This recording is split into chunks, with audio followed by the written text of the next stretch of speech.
If you're a real estate investor and are wondering how to raise and leverage private money to make more profit on every deal, then you're in the right place. On Raising Private Money, we'll speak with new and seasoned investors to dissect their deals and extract the best tips and strategies to help you get the money, because the money comes first. Now here's your host, Jay Conner. Welcome to the Real Estate Radio Show, your ultimate guide to everything real estate. Whether you're a first-time buyer, a seasoned investor, or thinking about selling, we have the insights you need. Your host, Larry Shakman, the real estate therapist and a top-producing broker, will break it down weekly. We'll dive deep into market trends and speak with industry pros about everything from pricing and negotiation strategies and staging tips to financing options and home inspections. This fast-paced, ever-evolving market doesn't have to be overwhelming. We are here to guide you through it. Today's show is brought to you by TrustedAgentUSA.com. Get your market value, explore your selling options, and choose your closing date. Go to TrustedAgentUSA.com and do real estate your way. You've got options. Licensed in Illinois. Number 475-145-795. Now, let's dive in. Here's Larry.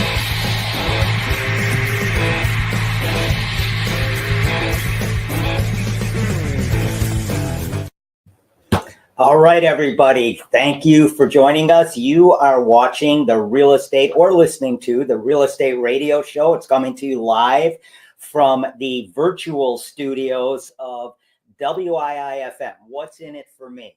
What's in it for you today? Joining us here on the 23rd of January. We're almost a full month into our next year, and there's a lot going on in the real estate business. We're going to get to that later in the show. We have a very special guest today. Jay Conner is the authority on private money lending, and he's going to give us he's going to kind of peel back the onion and give us a look at what's it like to buy a real estate investment using private money, as opposed to going to a bank, using your own funds, or maybe a DSCR loan. We'll get into that a little bit. But Jay is going to really drill this down for us. And we're happy to have you here. Like I said, let's bring Jay on and get right to it. Hey, Jay. Hey there, Larry. How are you doing today? I am doing awesome. How are you doing? I am fantastic. Thank you so much for inviting me to come along. My name's Larry. I see that you are the real estate therapist. So, I didn't know that I was going to get a checkup from the neck up today. Absolutely. Have a seat on the couch. Let's get into this therapy now, because like I was saying, Jay is the authority when it comes to private money. He's been doing it for a long, long time. And Jay, where are you out of? Yes, so my wife, Carol Joy, and I, we live here in eastern North Carolina, right here in Morehead City, Atlantic Beach. We're at the southern tip of the Outer Banks. And my land's Larry, we are having a historical snowstorm right now. It's been over 30 years since we had this kind of snow. It started snowing night before last. It snowed till midday yesterday. We got 9 inches of snow. Our entire town is shut down. They don't even know what a snowplow is here, They say it's going to be freezing for the next couple of days, but hey, I'm here with you on the show. I'm like the postmaster, We show up whether it's snowing or not. I'll tell you something. It's crazy weather all over the country right now. I think Pensacola got like 10 inches of snow. Woo! Northern Florida. Just crazy stuff going on here. Yeah. Well, they say that when we have a snowstorm that comes up from the south, which this blizzard did, I've never in my life seen on my phone app, my weather app, it had flurries, and then it had like rain and snow. I had to look up what the icon meant because I'd never seen that before. I said, yep, snow blizzard is coming. But yeah, it's crazy. But you know what? Me and Carol Joy, my wife, we got 4 great big huge bowls of snow waiting for us to make snow cream. That's funny. Yeah, I mean, I think I was talking to a friend of mine who's in Houston, and they got about an inch of snow. And in Houston, what a tropical climate, right? You get an inch of snow, and everything shuts down. And he's a Chicago boy, so he's like, yeah, it's kind of funny to him because he's still going out in his shorts and stuff with an inch of snow on the ground, and everybody else is bundled up, hunkering down, no cars on the street. And I was mentioning to him, I think a lot of these southern states and other states that aren't used to getting snow are going to have to up their snow or winter IQ, if you will, because this is not going to be the end of it. This is going to happen again, I think.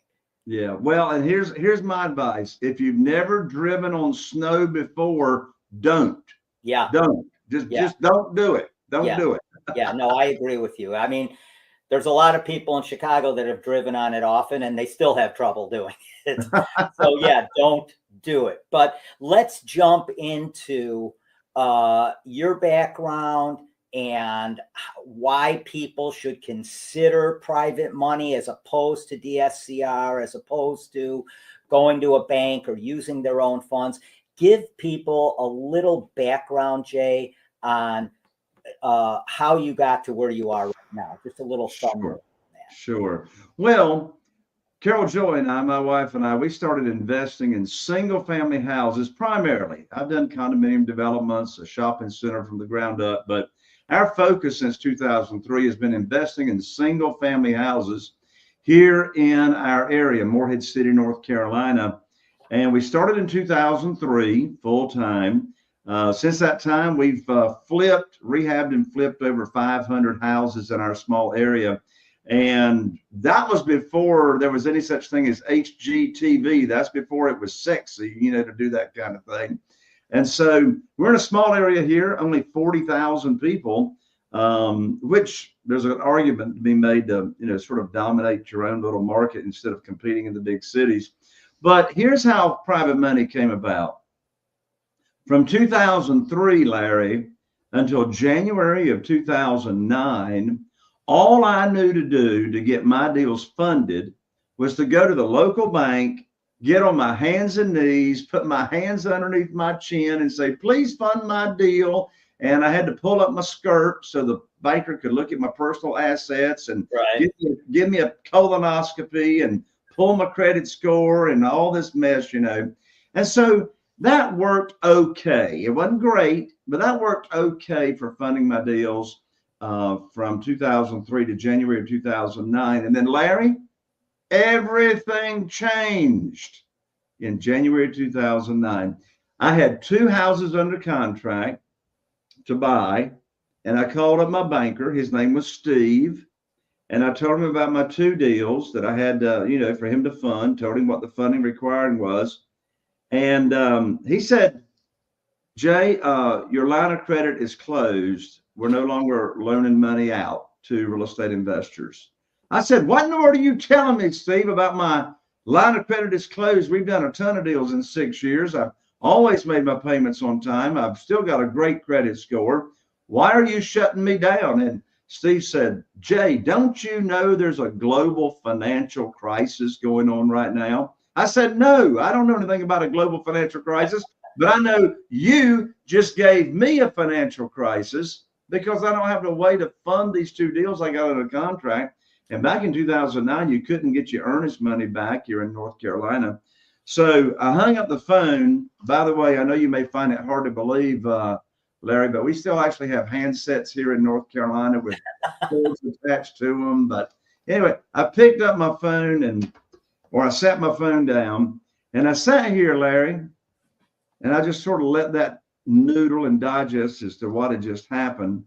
And I sat here and I thought for a moment, and I'm going to share with you and your audience, Larry, a very important question, powerful question that I asked myself right after having that conversation with my banker.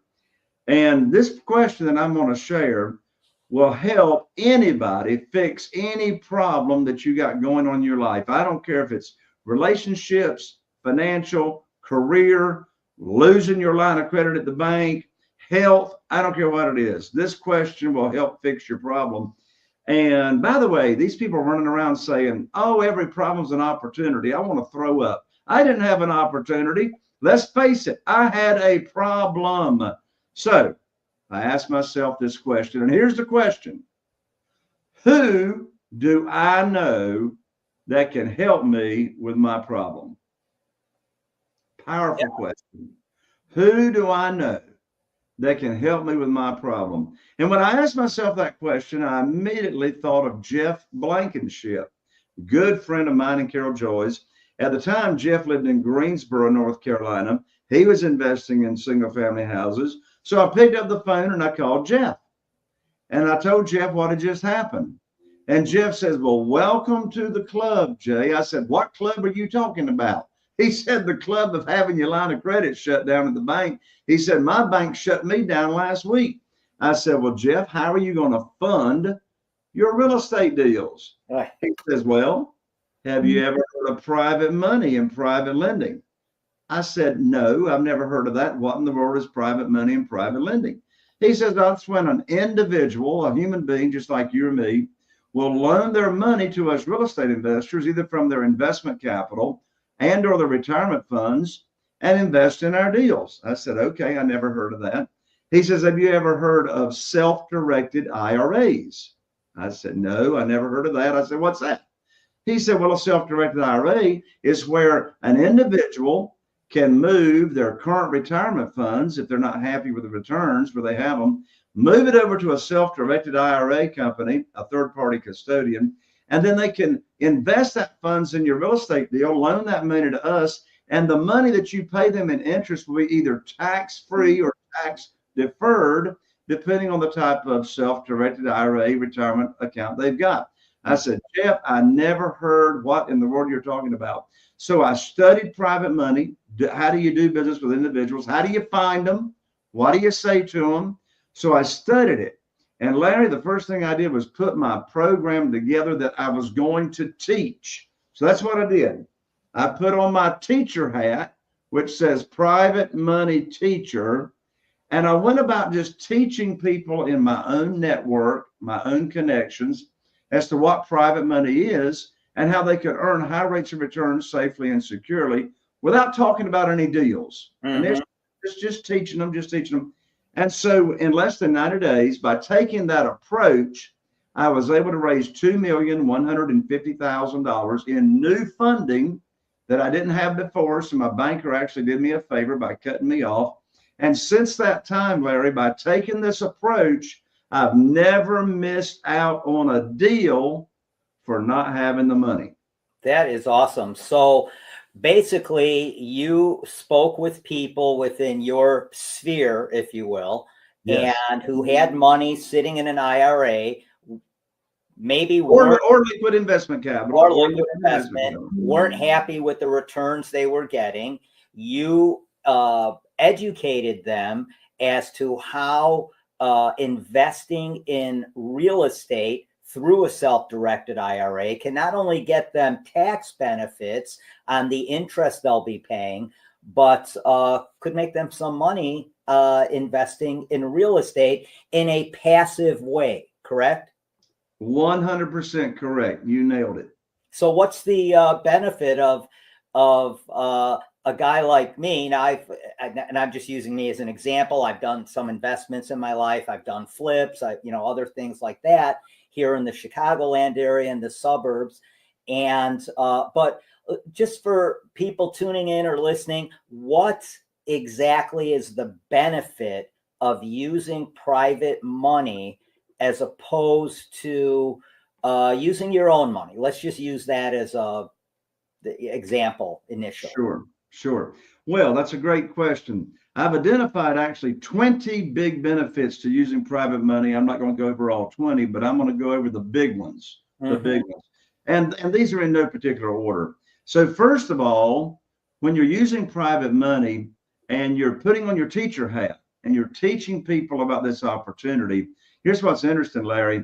I've got 47 private lenders right now funding our deals. And by the way, if you're listening to this show, you don't need 47 private lenders. You just need to start out with one or two, like I did. My very first private lender invested $500,000 in my deal. So you don't need 47. But here's what's interesting. Not one of them had ever heard of private money.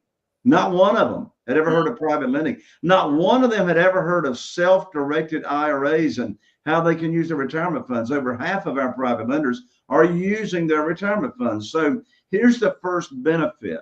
The first benefit is you as the borrower, you as the real estate investor, guess what? You make the rules. You know, the conventional way to borrow money is the person that's lending the money makes the rules.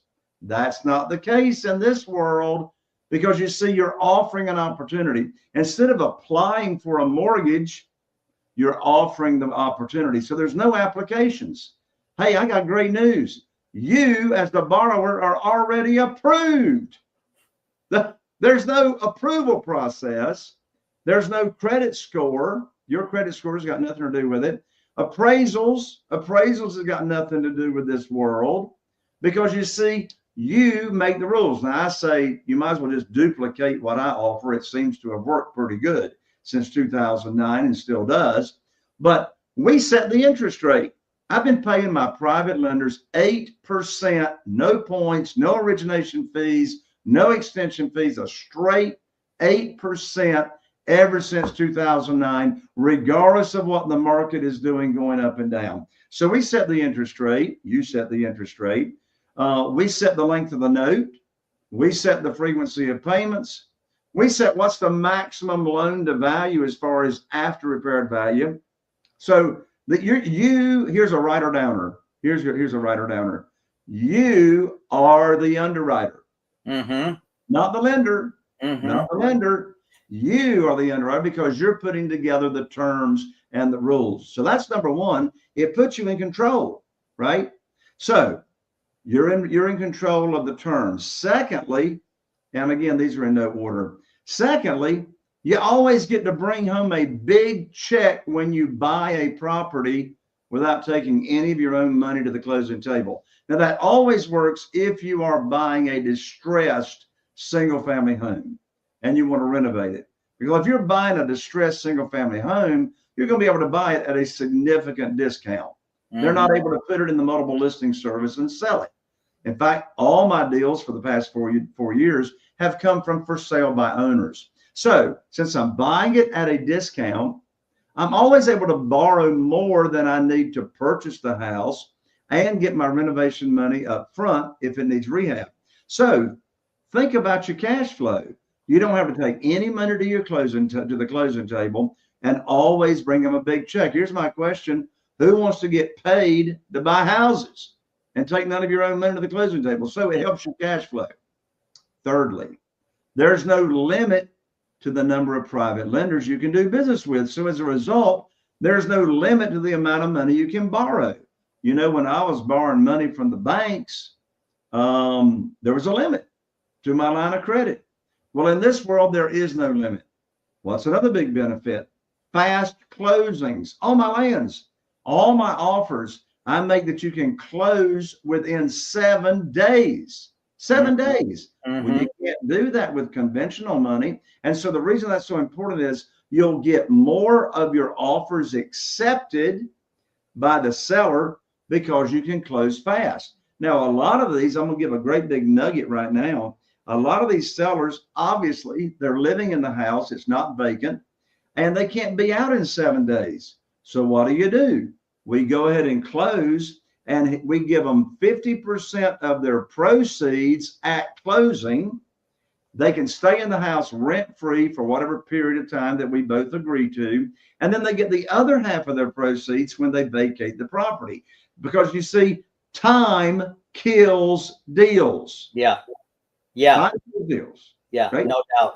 So these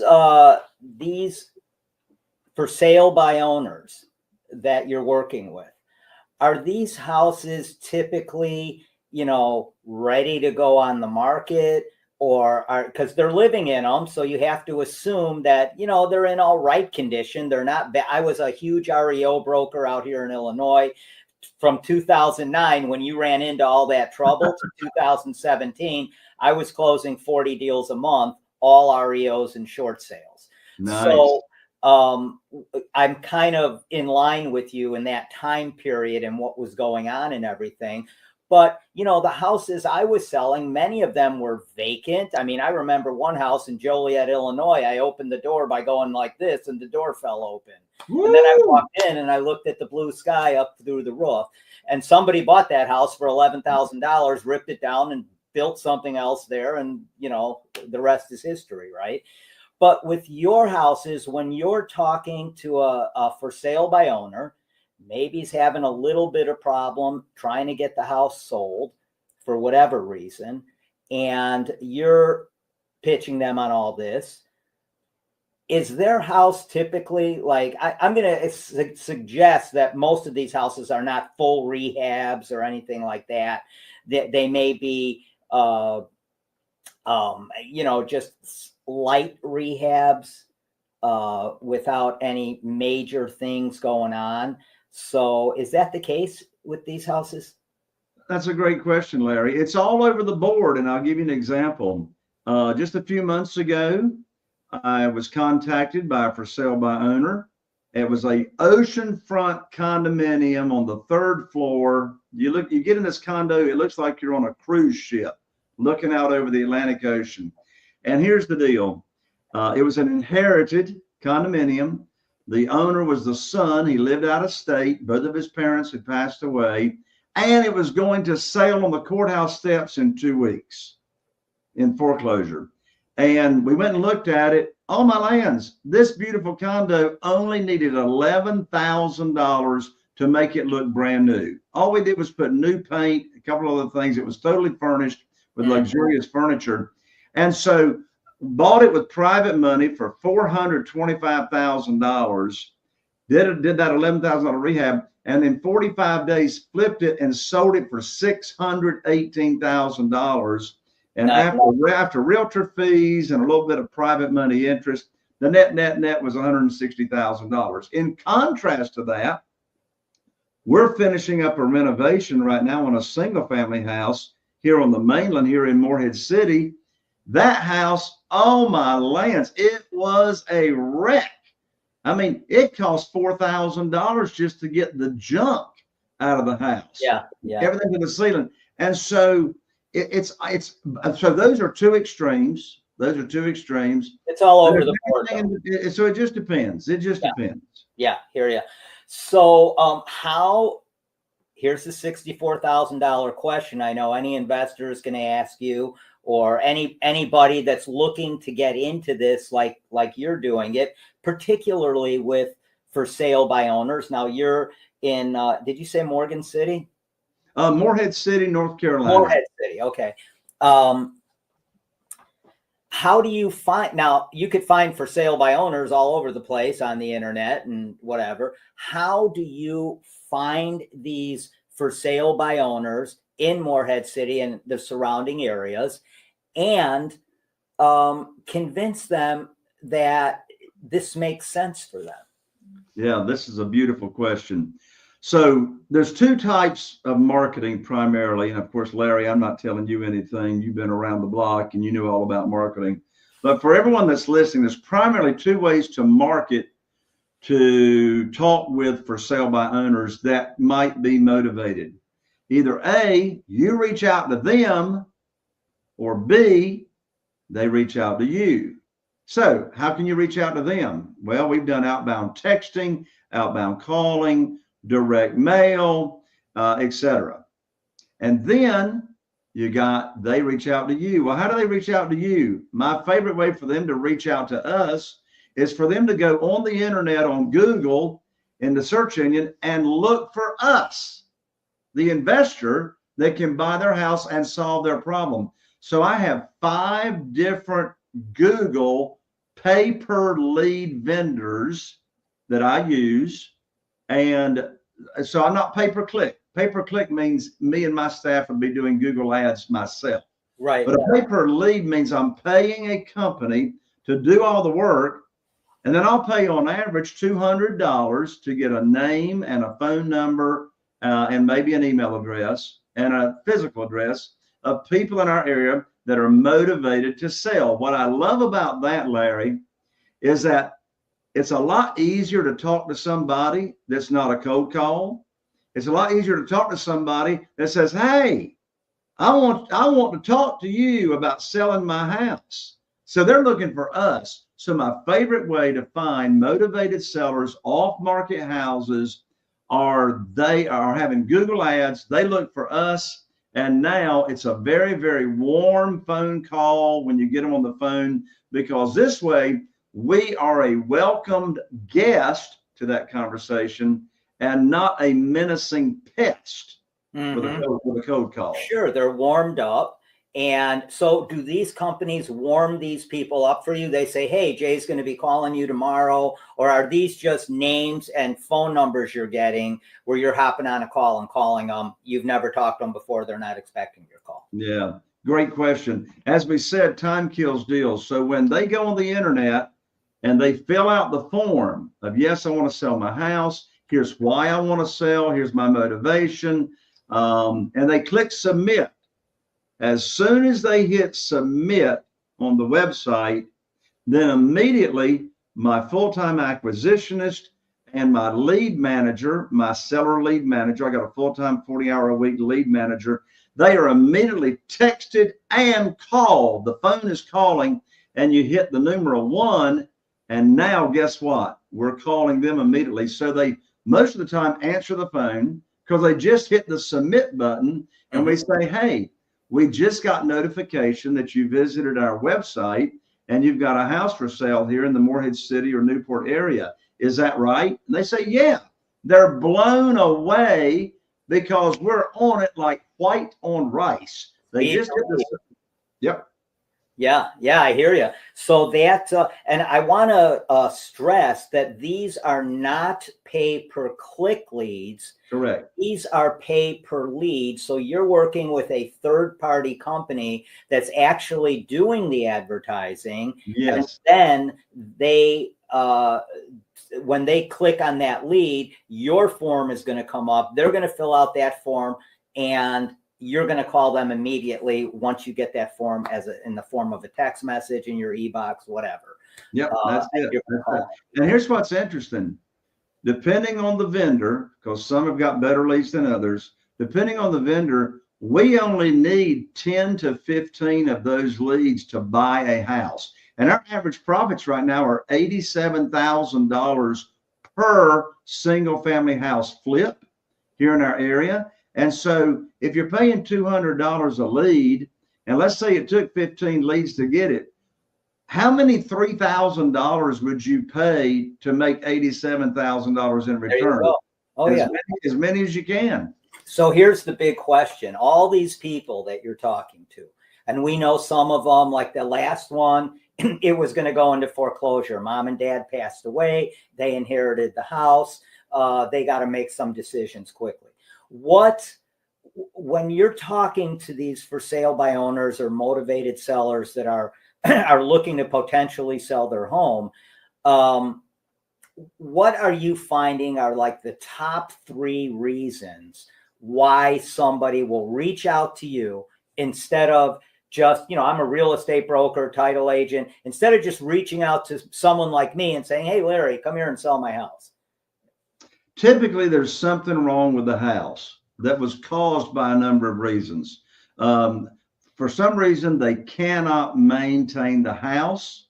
And if they put it in the multiple list, a lot of them just are embarrassed. They're just quite frankly embarrassed. And they don't want anybody coming out there, a realtor looking at it to, list it. So there's all kinds of reasons that people run out of money. Lost a job, somebody died, as we said, inherited, a divorce, lost a job, as I said, etc. Health problems. It's just all over the board. I was talking to one of my mastermind members that's in my community. I was talking with him yesterday. His name's Todd. He's in Clayton, North Carolina, and he went out. He went out to visit with this individual that's facing foreclosure, and the house is in good condition. House is not in bad condition. but his wife died, and the owner of the house, his wife died a year ago, and he's been so depressed, he can't get out of bed, he can't go to work. The property is in okay shape, but he's just had his head in the ground because he's not been able to deal and cope with the passing of his loved one. And so here comes Todd with a solution to give him some money, help him. There's a wide margin here between what's owed on the property and what it's worth. So Todd's able to be sympathetic, and this fellow had a lot of other people reach out to him, and the only thing they were interested in was the numbers. And you know what? People don't care until you show them your care. And so Todd met this gentleman where he was in his state and and had empathy, and didn't even get into the numbers until he understood and heard the story of this person that was in distress. You see, all the for sale by owner properties that we buy, either the person themselves are in distress or the property's in distress or both. And that's probably your first question. What prompted you to call me? Oh, yeah. I mean, our first question, the scripting that I have for my members, the first question we ask is, well, please tell me about your situation and what it is you're looking for and how I could possibly serve you. Mm-hmm. Well, you see, that's such a wide open question. They might talk about the property. They might talk about their personal situation.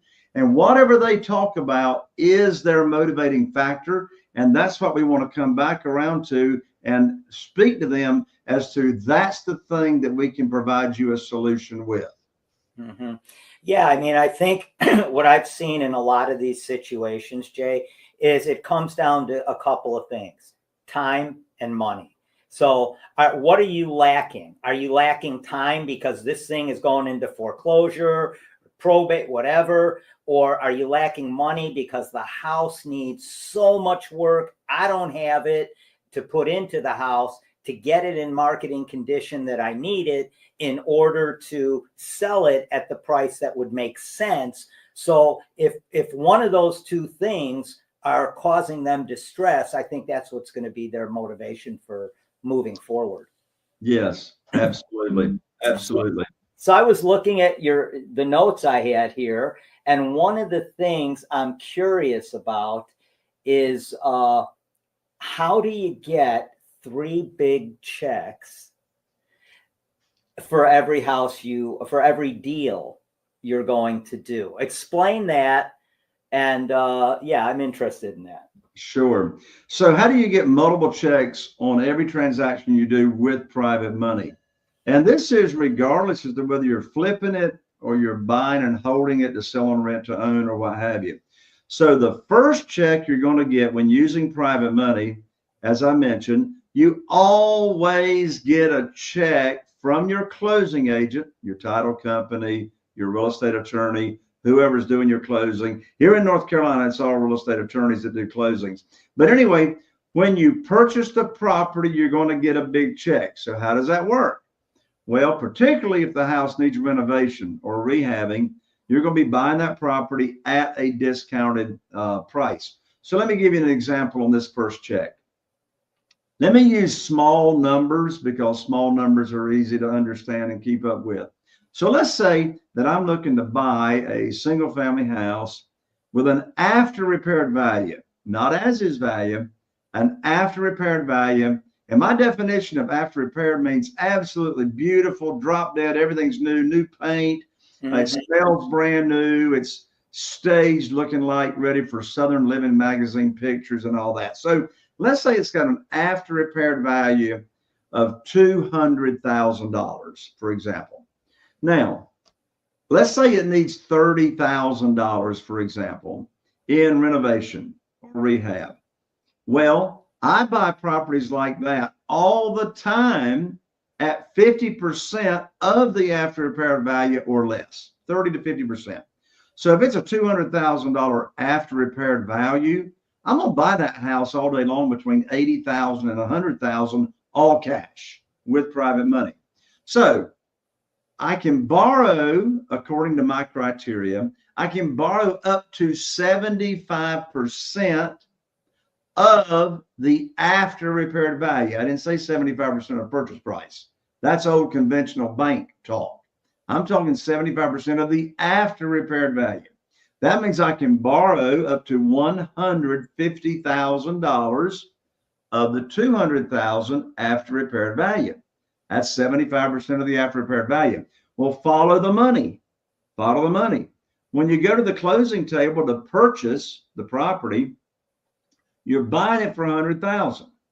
Your private lender, or maybe you got a couple of private lenders, but your private lender is going to wire to your closing agent $150,000 at the time you close.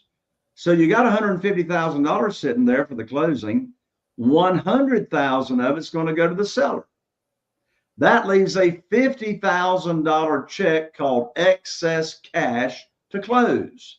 And I love me some excess cash. So that $50,000 excess cash to close is going to come to me, the buyer, less, of course, whatever closing cost.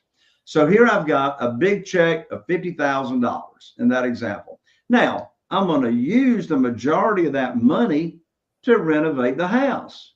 I'm going to use $30,000 of it in our example to renovate it. What am I going to do with the other $20,000? Well, I can use that other $20,000 for making payments to the private lender if the private lender is requiring payments and they don't want to accrue the interest, carrying cost, taxes, utilities, cutting the grass, whatever. And so then that's my first big check, right? When I bought the property. Now, if you're not selling it creatively, say on rent to own or lease purchase, and you're just flipping it, and you're getting it ready for sale, and you're going to put it in the multiple listing service.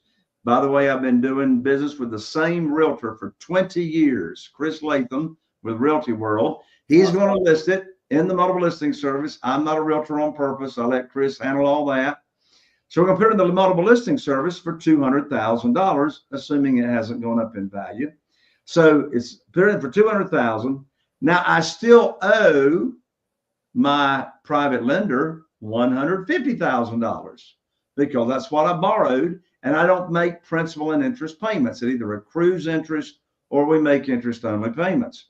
So now I go to sell it. I'm going to sell it for $200,000. I still owe $150,000. So $150,000 goes to my private lender when I'm selling it. That leaves me $50,000 when I'm selling it, less the realtor fee. My realtor fee, I pay 5%, so $10,000 is going to go to Chris Latham. So now I'm left with $40,000 minus some closing costs. So I got $40,000 there left over when I cashed out. Maybe I've only got $10,000 left over from when I bought it on that excess cash. So I'm going to keep in my pocket $50,000 in this example. So I got a big check when I bought it. I still got a big check when I sell it. And a third check could be if I sold it on rent to own or lease purchase instead of putting it in the multiple listing service.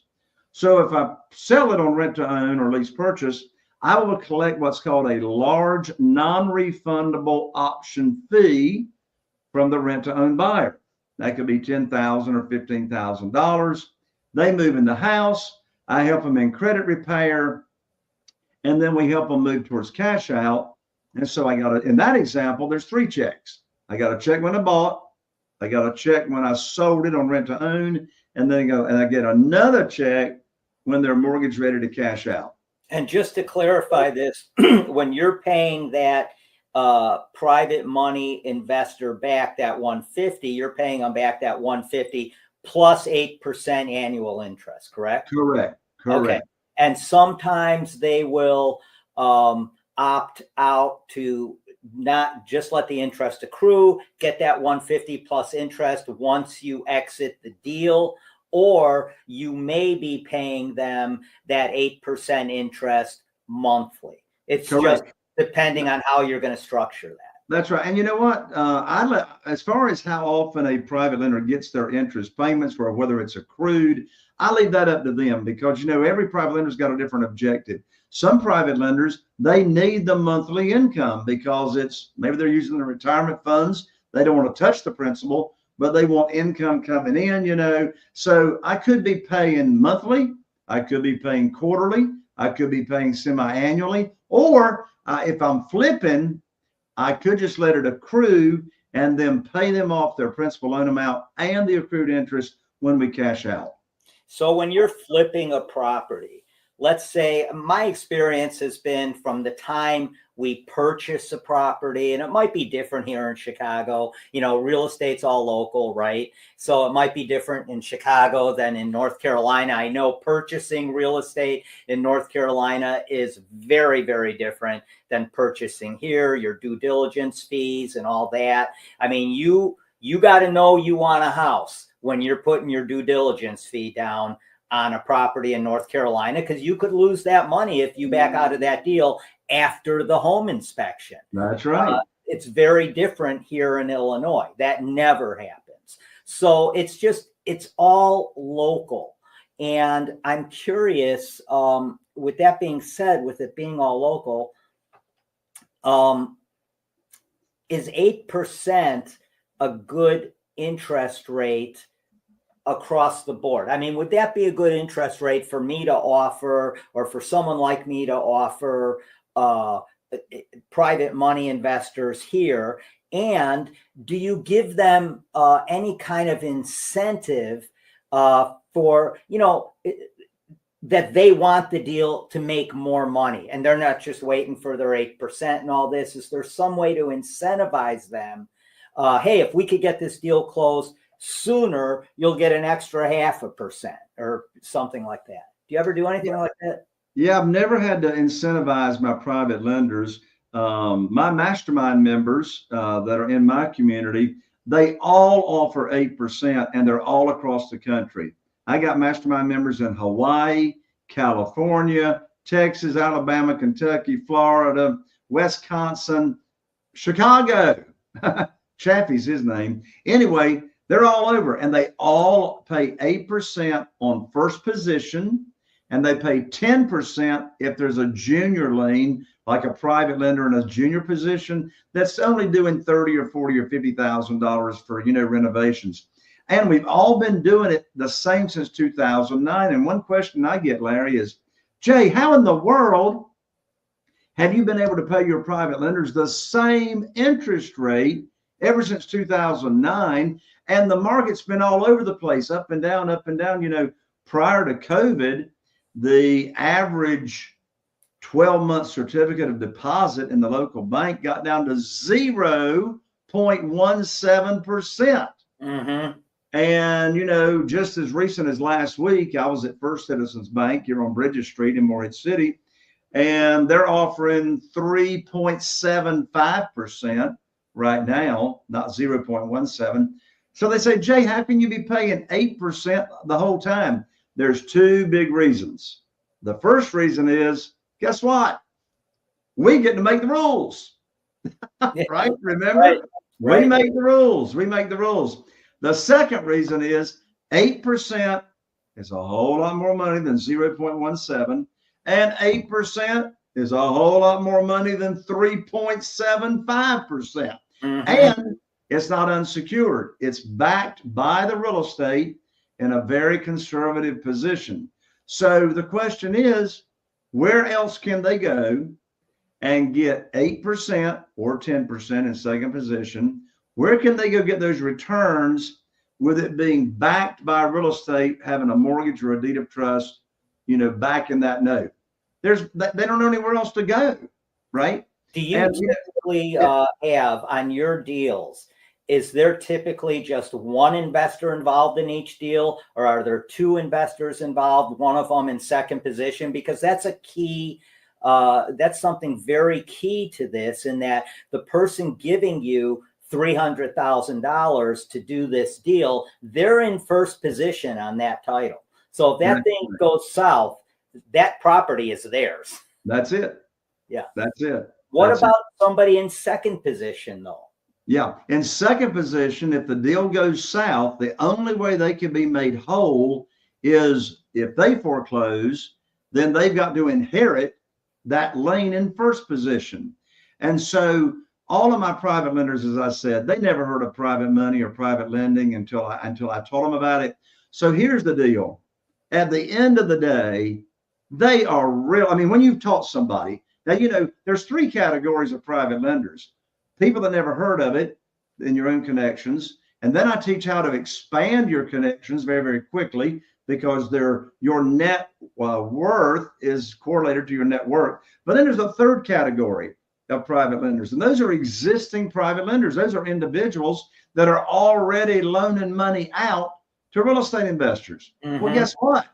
With them people, you're not going to put on your teacher hat. They already know. They know.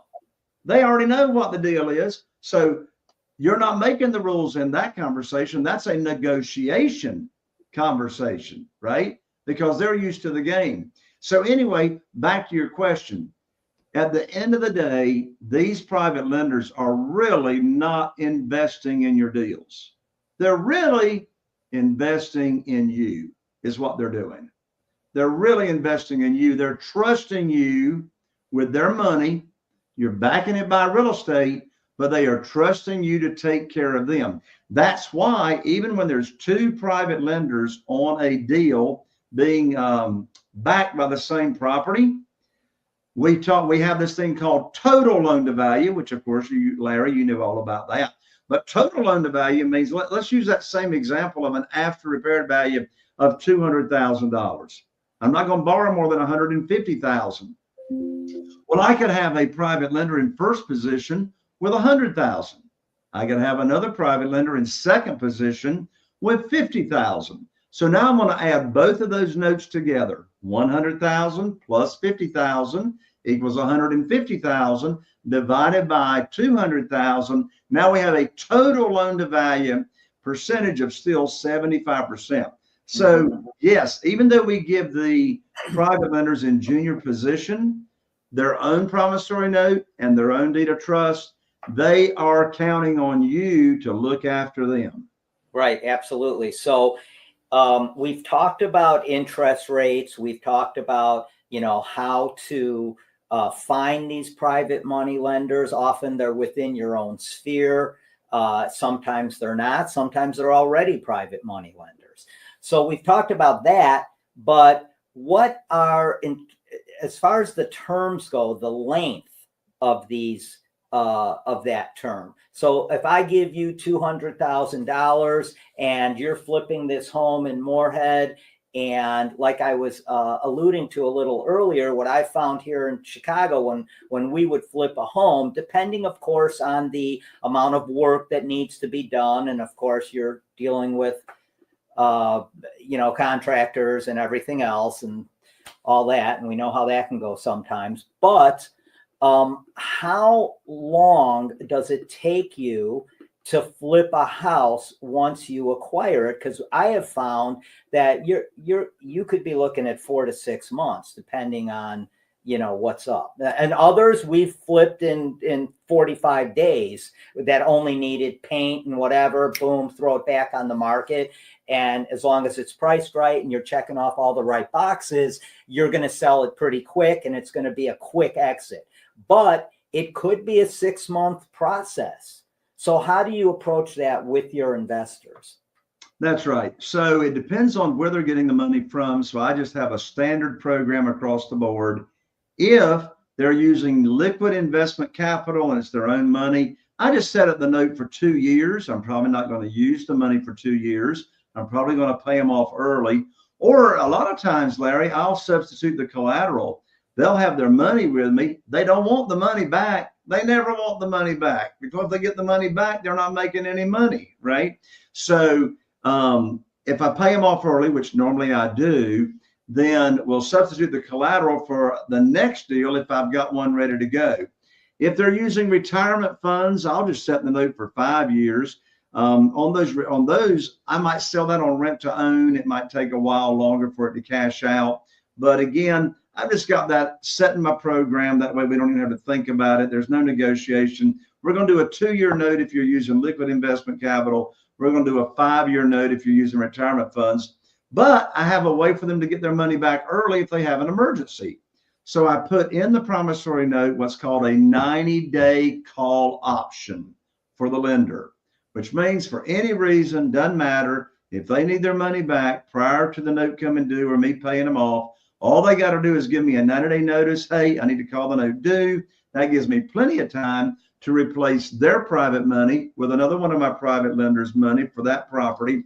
And I don't charge any penalty. I could, but I don't charge any penalty. And you know what? Ever since 2009, Larry, I've only had 2 small notes called due, and both of those were because of medical issues that were going on. But it really gives the private lenders a peace of mind when I put a 90-day call option in the note. They know they've got a way out if something comes up. Yeah, I love that, because really what this is about is, you know, when someone's giving you their money to invest, like you said, they're buying you, they're not buying that piece of real estate.